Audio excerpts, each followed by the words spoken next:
فاتح بیت المقدس سلطان صلاح الدین ایوبی رحمۃ اللہ علیہ۔ قسط نمبر 13۔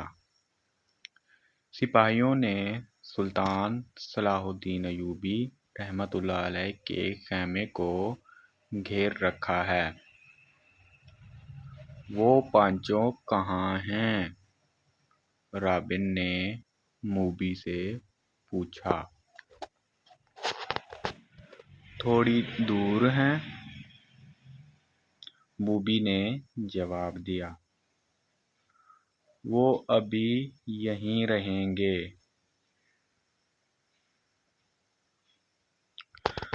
سنو موبی، رابن نے کہا، اس شکست نے مجھے پاگل کر دیا ہے۔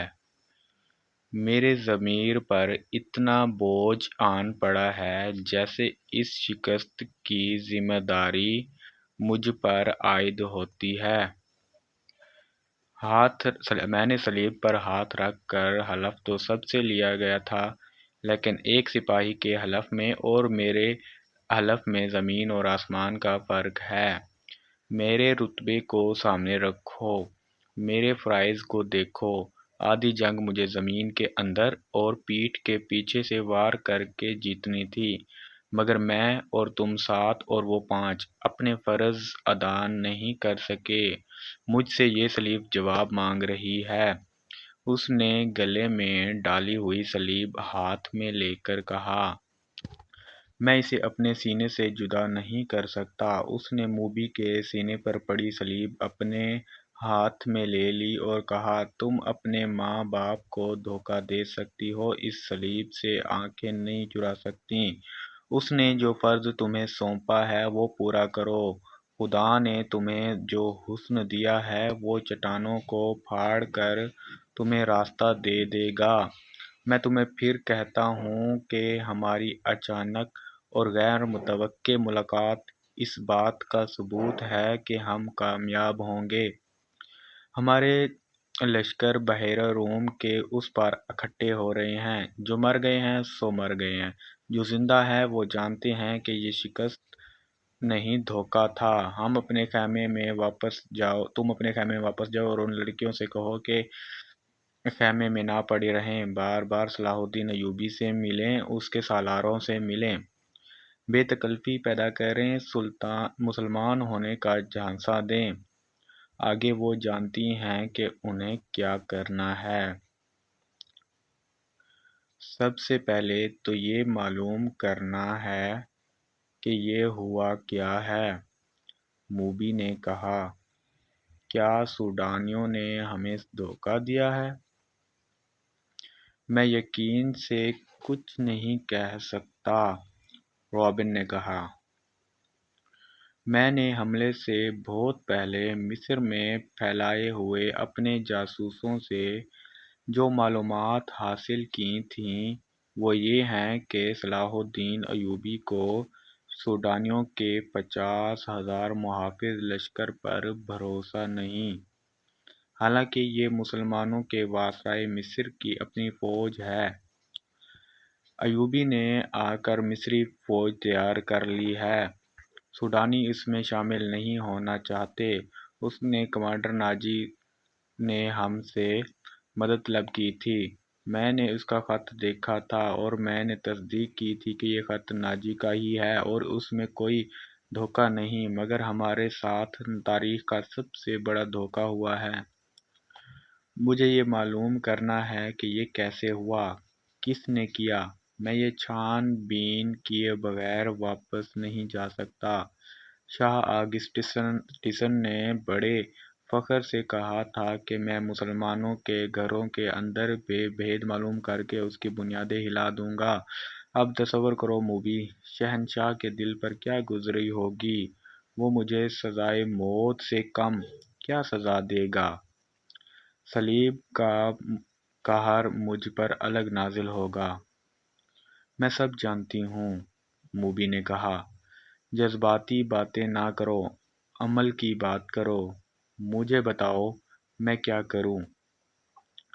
موبی کے ریشم جیسے ملائم اور لمبے بال اس کے آدھے چہرے کو ڈھانپے ہوئے ہیں۔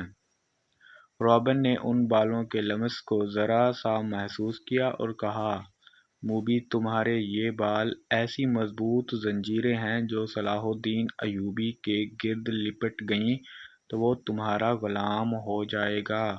لیکن تمہیں سب سے پہلا جو کام کرنا ہے وہ یہ ہے کہ کرسٹوفر اور اس کے ساتھیوں سے کہو کہ وہ تاجروں کے بھیس میں ناجی کے پاس پہنچیں اور معلوم کریں کہ اس کے لشکر نے بغاوت کیوں نہیں کی، اور یہ راز فاش کس طرح ہوا کہ اس سے فائدہ اٹھا کر صلاح الدین ایوبی نے گنتی کے چند ایک دستے ہاتھ میں بٹھا کر ہماری 3 افواج کا بیڑا غرق کر دیا۔ اور انہیں یہ بھی کہو کہ معلوم کریں کہ سلطان صلاح الدین ایوبی سے ہی تو نہیں مل گیا ناجی، اور اس نے ہمارا یہی حشر کرانے کے لیے تو خط نہیں لکھا تھا۔ اگر ایسا ہوا ہے تو ہمیں اپنی جنگی منصوبوں میں رد و بدل کرنا ہوگا۔ مجھے یہ یقین ہو گیا ہے کہ اسلامیوں کی تعداد جتنی ہی تھوڑی کیوں نہ ہو، انہیں ہم آسانی سے شکست نہیں دے سکتے۔ ضروری ہو گیا ہے کہ ان کے حکمرانوں کا اور عسکری قیادت کا جذبہ ختم کیا جائے۔ ہم نے تم جیسی لڑکیاں عربوں کے حرموں میں داخل کر دی ہیں۔ تم نے بات پھر لمبی کر دی، موبی نے اسے ٹوکتے ہوئے کہا۔ ہم اپنے گھر میں ایک بستر پر نہیں لیٹے ہوئے کہ بڑے مزے سے ایک دوسرے کو کہانیاں سناتے رہیں۔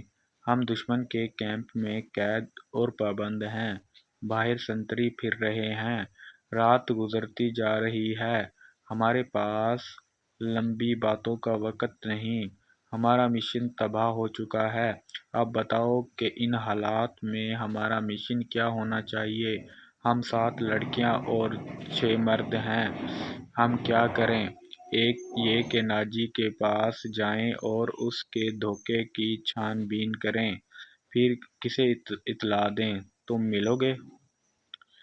میں یہاں سے فرار ہو جاؤں گا، رابن نے کہا، لیکن فرار سے پہلے اس کیمپ، اس کی نفری اور ایوبی کے آئندہ عزائم کے متعلق تفصیل معلوم کروں گا۔ اس شخص کے متعلق ہمیں بہت چوکنا رہنا ہوگا۔ اس وقت اسلامی فوج میں یہ واحد شخص ہے جو صلیب کے لیے خطرہ ہے۔ وہ نا اسلامی خلافت ہمارے جال میں آتی چلی جا رہی ہے۔ شاہ امیلرک کہتا تھا کہ مسلمان اتنے کمزور ہو گئے ہیں کہ اب ان کو ہمیشہ کے لیے اپنے پاؤں میں بٹھانے کے لیے صرف ایک بلے کی ضرورت ہے، مگر اس کا یہ عزم محض خوش فہمی ثابت ہوا۔ مجھے یہاں رہ کر ایوبی کی کمزور رگیں پکڑنی ہے اور تمہیں 5 آدمیوں کے ساتھ مل کر سوڈانی لشکر کو بھڑکانا اور بغاوت کرانی ہے۔ نہایت ضروری یہ ہے کہ ایوبی زندہ نہ رہے۔ اگر وہ زندہ رہے گا تو ہمارے اس قید خانے میں زندہ رہے، جہاں وہ عمر کے آخری گھڑی تک سورج نہ دیکھ سکے اور رات کو آسمان کا ایک بھی تارا نظر نہ آئے۔ تم پہلے اپنے خیمے میں جاؤ اور اپنی 6 لڑکیوں کو اس کہانی کا دوسرا پارٹ، اس ایپیسوڈ کا دوسرا پارٹ اگلی ویڈیو میں دیکھیں۔ شکریہ۔